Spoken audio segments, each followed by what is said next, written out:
Well, throughout the course of NBA history, we have seen a varying amount of all-time great teams, with many holding some stake in the claim for the top spot. Teams most notably referenced on the shortlist include the 1971-72 Lakers, a pairing of Jerry West, Wilt Chamberlain, and Gail Goodrich, a team that still holds the all-time NBA record for single-season net differential and the record for the longest win streak ever at 33 games.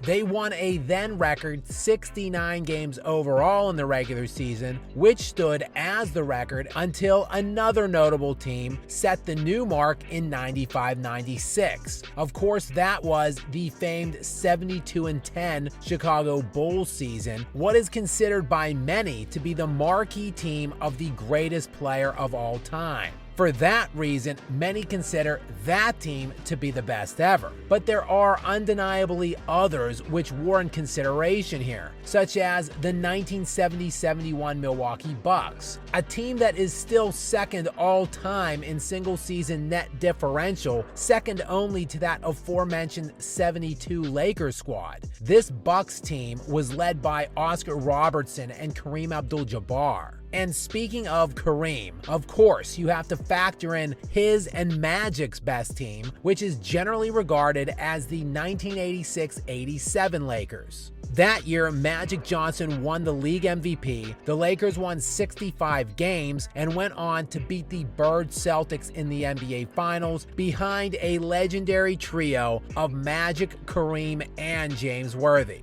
Speaking of those Bird Celtics, though, we would be remiss to not mention their 1985-86 season. That season, Boston won 67 games, had league MVP Larry Bird, and boasted a roster of players that would include 5 eventual Hall of Famers. Even garnering consideration by many in this field is the 2016-17 Golden State Warriors, a team that won 73 regular season games the season prior and then added Kevin Durant to that roster. All of these teams present a worthy case, especially when you are factoring in the regular season. But there is a reason the aforementioned 73-9 Warriors do not make this list and are never going to be considered as one of the greatest teams in league history. Because as the 95-96 Bulls team coined the slogan heading into the playoffs on the heels of that 72-10 regular season campaign, it doesn't mean a thing if you don't get that ring.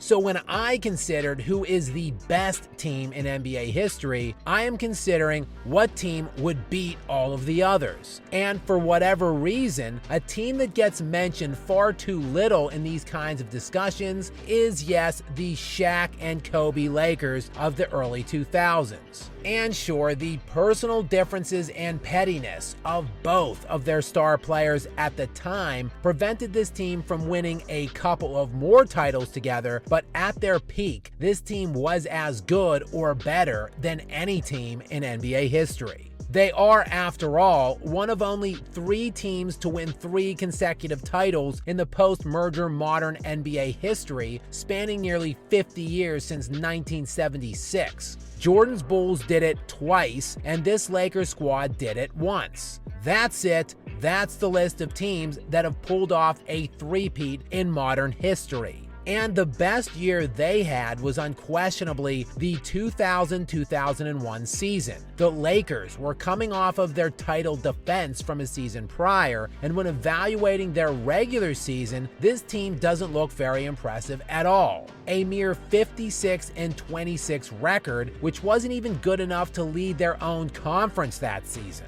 However, the Lakers were dealing with a number of injuries that year, most notably to Kobe Bryant, a typical Iron Man player who ended up missing 14 games that season, and starting point guard Derek Fisher, who ended up playing in only 20 regular season games overall. So while the Lakers did struggle to find consistency through much of the regular season, the Tim Duncan-led San Antonio Spurs, who at the time were just 1 year removed from their own championship, ended up securing the 1 seed in the Western Conference. Oh, and speaking of the West, it was absolutely stacked that season. The path to a title defense would not be easy for this Lakers team, as first up would be the 50-win Portland Trail Blazers, followed by the 55-win Sacramento Kings in the West semis, then the number 1 seed Tim Duncan-led San Antonio Spurs in the West finals. And that was all before arriving in the NBA finals to find the 56-win Philadelphia 76ers waiting for them, led by that year's league MVP Allen Iverson, that year's Defensive Player of the Year award winner Dikembe Mutombo, and that season's 6th Man of the Year award winner Aaron McKie. And this gauntlet of 50-win opponents made this Lakers team one of just 5 teams in NBA history that would have to face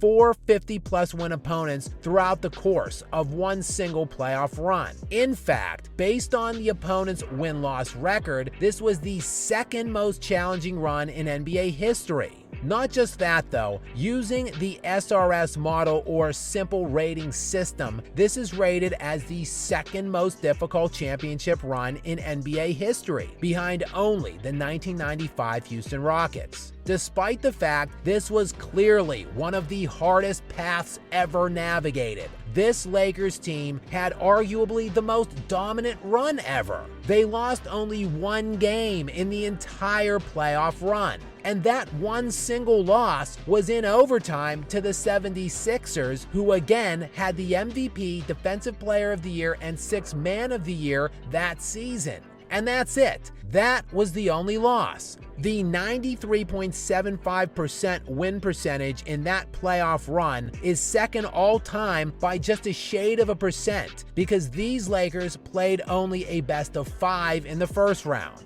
Their average margin of differential for the 16-game playoff run was 12.8 points per game. That is also 2nd best ever. So a team facing one of the hardest paths ever with the most challenging collection of opponents also obliterated that field at a historic rate. But wait, there's more. This team ended the regular season on an 8-game winning streak, so they went 24-1 in their final 25 games that season, with the sole blemish being a single overtime loss to the league MVP that season. So just how was this team that dominant against that field? Well, it's pretty simple actually. They had the 2 best players in the NBA. Oh, sure.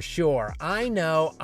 Kobe Bryant was only 2nd team All-NBA that season, and of course 2nd team All-NBA defense. But that was because he played in only 68 games. The next season, when he played 80 games, he took his rightful place on the first team. But in those 2001 playoffs, Kobe Bryant led the league in win shares and was 3rd in value over replacement, above Shaq at 4th, while Shaq led the postseason in player efficiency rating. And for the playoffs, a postseason where average scoring was only 93.5 points per game that year, Shaq and Kobe dropped stupefying stat lines. O'Neal with a line of 30 points, 15 rebounds, and 3 assists. Kobe with a line of 29 points, 7 rebounds, and 6 assists. And in all, over the last 5 seasons this tandem played in LA together, from 2000 through 2004, they went to 4 NBA Finals and won 3 straight. While Shaq made 5 All-NBA first teams and 3 second-team defenses, Kobe made 3 first-team selections and 2 second teams to go along with his 3 first-team defensive selections and 2 second-team defensive selections. Simply put, these were the best 2 players in the league. They were inarguably, at the very least, the best perimeter player and the best front court player on earth at the same time on the same team.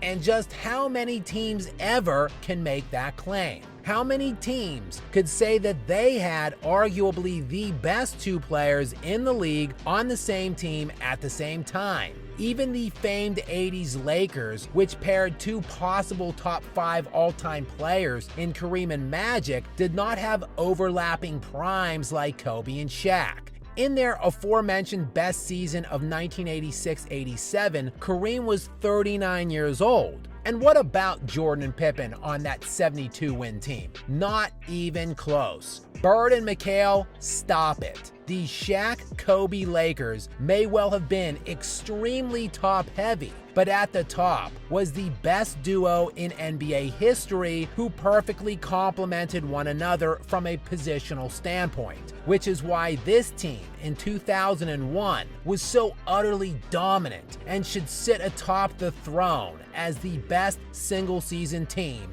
in NBA history.